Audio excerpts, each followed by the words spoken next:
Starting in 1945, Mexico's economy grew rapidly for more than 30 years.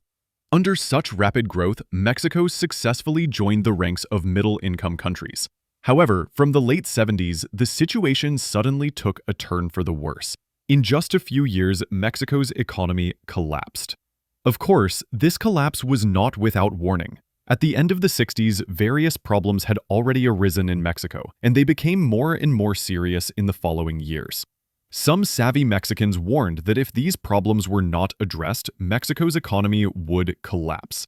However, these people's warnings were considered nonsense by the public. It was not surprising. After all, more than 99% of people were ordinary people who didn't realize what these problems mean to them.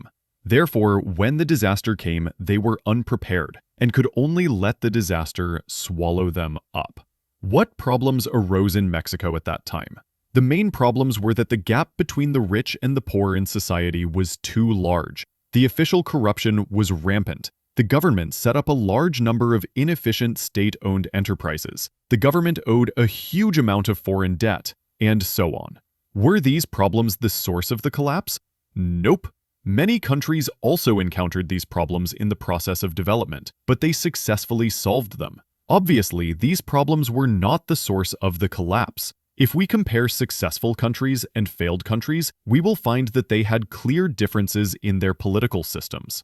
In successful countries, officials were elected by citizens, so they represented the interests of citizens. In failed countries, officials were not elected by citizens, but appointed by their superiors, so they represented not the interests of citizens, but the interests of the rulers.